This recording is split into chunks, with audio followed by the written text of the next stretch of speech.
Republican Congresswoman Nancy Mace held her first town hall since launching her bid for governor of South Carolina. Yesterday in Myrtle Beach, she didn't shy away from her support for President Trump. I want to take what's broken in South Carolina, and I want to burn it down to the ground and build it right back up, right where it needs to be. I am Trump in high heels. I love what I am doing. I'm following his lead because he set a good example, and no one will work harder for South Carolina than I will. And for more on this, I'm joined by CBS News congressional reporter Taurean Small. Taurean, always good to see you. So what can you tell us about what else Nancy Mace said? What message did she have for supporters? Yeah, Michael, this is the first public forum for the South Carolina Congresswoman since throwing her hat in the gubernatorial race there.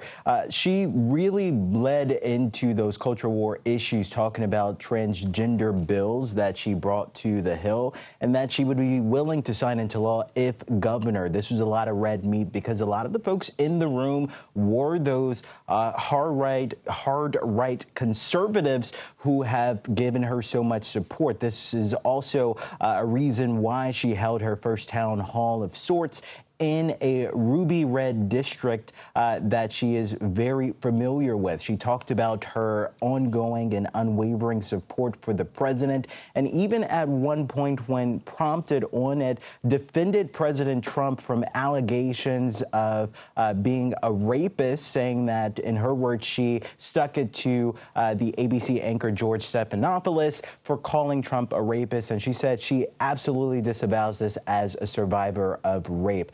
Ultimately, though, this was her first foray into the governor's race, and she touted the fact that she brought in quite a bit of fundraising in just 10 days of announcing her run.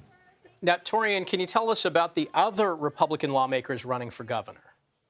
Yeah, we saw this week Marsha Blackburn announced that she would be stepping into her state's gubernatorial race there. This comes just months after Senator Tommy Tuberville announced that he'll be running for governor in Alabama. This clears the way for new faces to come to the Senate there. But ultimately, we're seeing this push shifting in the ranks in terms of Republican leadership and in the ranks in the Senate chamber there to seek higher office. And we're also seeing a governor go the opposite direction and run for Senate. What can you tell us about Roy Cooper?